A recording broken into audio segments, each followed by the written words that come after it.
Et si je vous disais qu'il est tout à fait possible d'investir dans l'immobilier même lorsque le marché est saturé, ça vous dirait d'en savoir plus? Eh bien, parfait. Alors restez avec moi sur My2Cents, car nous allons découvrir tout de suite comment s'y prendre quand on veut réaliser un investissement immobilier dans un marché qui attire de nombreux acheteurs comme vous. Donc si vous avez envie d'investir en immobilier, mais qu'il existe très peu de biens sur le marché actuel, et que vous êtes en concurrence avec de nombreuses personnes, et bien forcément, ça peut vous décourager et vous pourriez penser qu'il n'est pas possible de réaliser un investissement intéressant. Mais en réalité, vous allez voir que c'est tout à fait réalisable en appliquant la bonne méthode au bon moment. Alors la première chose, lorsque vous voulez investir dans un marché immobilier qui est saturé, c'est qu'il faut à tout prix que vous soyez réactif. Et oui, et par réactif, je ne veux pas dire envoyer un mail en rentrant chez vous après avoir vu une annonce pendant la journée, pendant que vous étiez au boulot. Non, être réactif, c'est bien plus que ça, parce que croyez-moi, il y a de très nombreuses personnes qui passent à côté de belles opportunités uniquement par manque de réactivité, et vous seriez surpris de voir à quel point agir plus vite, ça peut radicalement changer les choses pour vous. Alors forcément, parce que si vous êtes dans un marché tendu, et qu'il y a très peu d'offres intéressantes, eh bien il faut partir du principe que si un bien fait son apparition sur le marché, vous allez être très nombreux à vouloir le visiter. Vous le savez très bien et vous allez me dire que vous n'avez pas besoin de moi pour vous le rappeler, mais pourtant la majorité des gens préfèrent prendre leur temps et réfléchir avant d'appeler l'agence immobilière ou le propriétaire quand ils voient une annonce d'un bien qui semble être une opportunité d'investissement intéressante. Mais pourquoi ? Pourquoi envoyer un email ou un SMS pour répondre à une petite annonce quand on peut tout simplement appeler tout de suite pour en savoir plus immédiatement? Parce que moi je vous le dis, dans un marché tendu, vous n'avez pas quelques jours pour réfléchir avant de vous dire que vous aimeriez peut-être visiter tel ou tel appartement une fois que vous aurez organisé vos marque-pages dans Firefox en triant les annonces immobilières qui vous intéressent. Non, vous n'avez pas le temps pour ça. Dans un marché tendu, c'est une question d'heures, voire même de minutes avant qu'un autre investisseur ne fasse une offre sur un bien qui vient de paraître. Donc peu importe que vous soyez au travail, que vous soyez en plein milieu de votre série favorite ou à l'anniversaire de votre petit-neveu, si vous êtes sérieux dans votre démarche, franchement, vous devez téléphoner tout de suite et pas dans une heure. Lorsque vous voyez que l'annonce vient d'être mise en ligne, ne vous dites pas « j'ai le temps ». Donc la réactivité, ça va vous permettre d'obtenir des informations à propos du bien plus rapidement que les autres et vous pourrez donc faire vos calculs assez vite pour savoir si c'est une affaire rentable pour vous.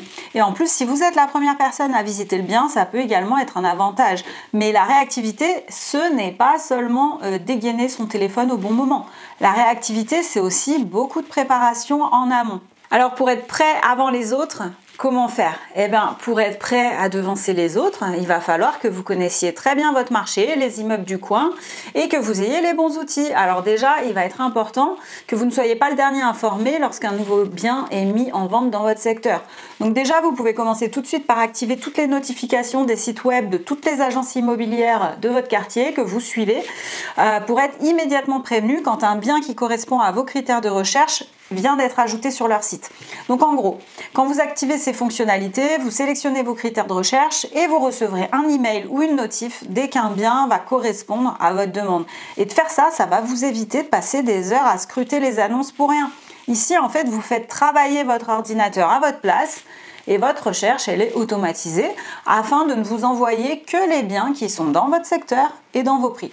Donc ainsi, dès que vous allez recevoir un email qui vous indique qu'une annonce vient d'être publiée et correspond à vos critères, eh bien, vous savez que le bien vient tout juste d'être mis sur le marché et que si vous appelez tout de suite, vous devriez faire partie des premières personnes à obtenir des informations complémentaires.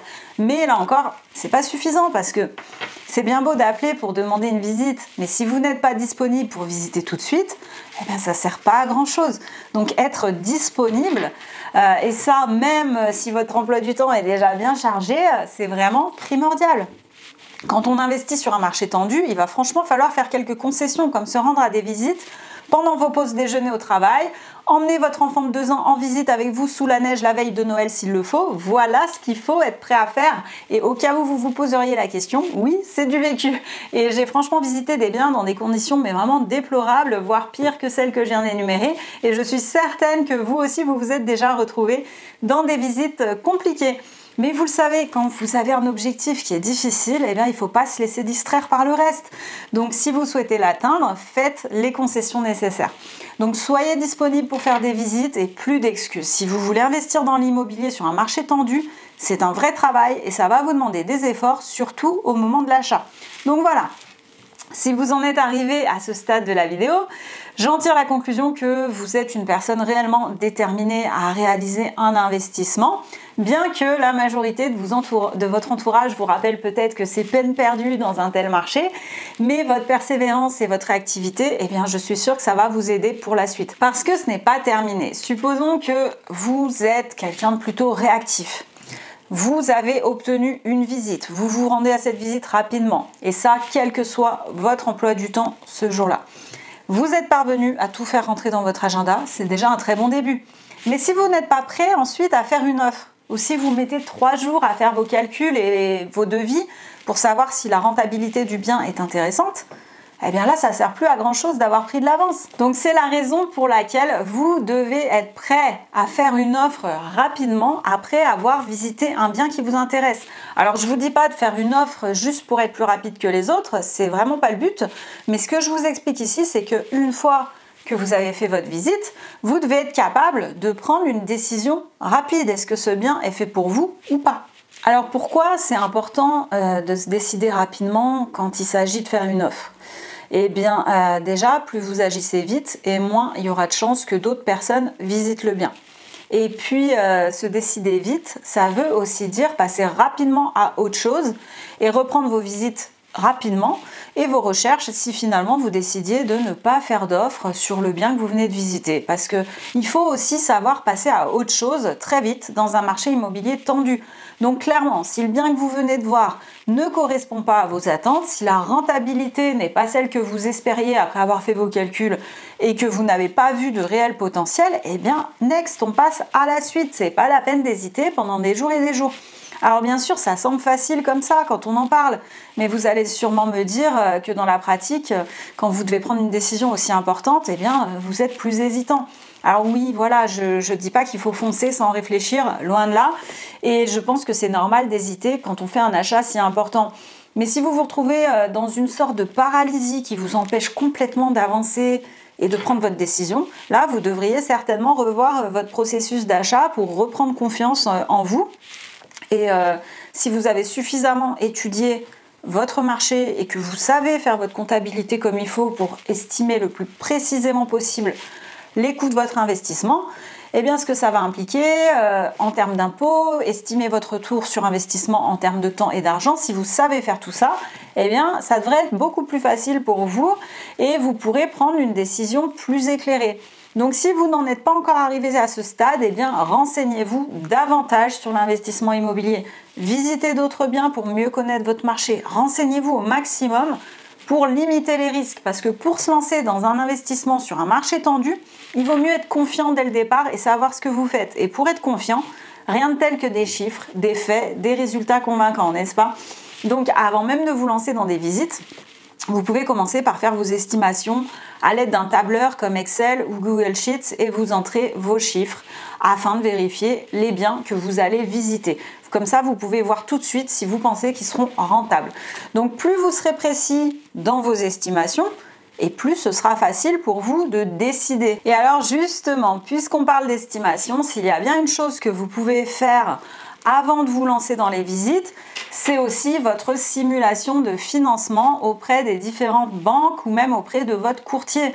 Parce qu'à l'heure actuelle, vous connaissez certainement le montant que vous voulez mettre sur la table de votre poche, mais il va aussi falloir convaincre un établissement de crédit de se lancer avec vous. Donc une fois que vous saurez combien vous pouvez emprunter à la banque et que vous aurez estimé vos futures mensualités de crédit, il sera déjà plus facile pour vous de savoir quel type de bien peut être rentable ou pas. Et si vous avez déjà un accord de crédit avec une banque quand vous allez visiter un bien, eh bien vous aurez une petite longueur d'avance sur certains de vos concurrents qui n'auront pas encore atteint cette étape cruciale du financement. Donc faites-le, faites des estimations de crédit auprès des banques, demandez combien vous pourriez emprunter au maximum avant même de vous lancer dans des visites. C'est inutile d'aller perdre votre temps à visiter des biens que vous ne pourriez pas financer.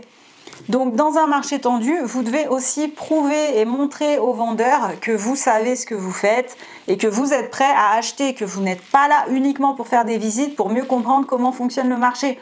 En connaissant vos chiffres, en ayant une estimation de prêt en main, eh bien le vendeur ou l'agent immobilier, il va tout de suite comprendre que vous n'êtes pas là pour plaisanter, vous n'êtes pas là pour lui faire perdre son temps et vous êtes sérieux dans votre démarche. Et ça, ce sera clairement un bon point pour vous. Maintenant, il arrive parfois que toute cette préparation et votre réactivité ne suffisent pas vraiment face à une concurrence beaucoup trop présente. Et en immobilier, il faut aussi savoir battre en retraite quand c'est perdu d'avance. Mais comment est-ce que vous pouvez le savoir ? Comment vous rendre compte que vous perdez votre temps? Eh bien, il y a quand même quelques indicateurs qui devraient vous mettre la puce à l'oreille et dont je vous parlerai plus en détail dans une autre vidéo. Mais en gros, si vous vous retrouvez dans un marché trop tendu, déjà, la hausse des prix devrait suffire à vous faire fuir parce que rares sont les biens locatifs encore rentables lorsqu'ils se vendent à prix d'or. Donc, qu'est-ce que vous pouvez faire? Eh bien, franchement, parfois, il vaut mieux élargir son champ de recherche plutôt que de s'entêter à vouloir trouver la perle rare. Alors, bien sûr, c'est facile d'investir à côté de chez soi. C'est plus facile d'investir dans une ville dans laquelle on a grandi, où on a vécu. Mais si vous vivez dans une région où le marché immobilier n'est pas en votre faveur, eh bien peut-être vaudrait-il mieux accepter d'élargir le périmètre de vos recherches et commencer à visiter d'autres villes, commencer à vous renseigner pour voir si l'herbe n'est pas plus verte ailleurs. Parfois, il suffit de s'éloigner d'une 50aine de kilomètres pour voir déjà une amélioration du marché. Alors bien sûr, ça va vous demander quelques efforts d'apprendre à connaître un nouveau marché. Mais là encore, avec un petit peu de bon sens et une connexion internet, franchement, on peut très vite se faire une idée d'une ville et de ce qui s'y passe. Alors à vous de voir, parce que là encore, c'est une question de choix. Encore une fois, et comme toujours, est-ce que vous êtes prêt à faire des centaines de visites pour trouver la perle rare à 2 pas de chez vous? Ou bien est-ce que vous pensez qu'il serait plus raisonnable de chercher ailleurs afin de trouver un bien qui corresponde parfaitement à vos critères? Eh bien, je vous laisse réfléchir à tout ça. Et avant de partir, n'oubliez pas de vous abonner sur My2Cents parce que je vous ai préparé encore de nombreuses vidéos comme celle-ci. Alors n'hésitez pas à me rejoindre et on se retrouve très vite.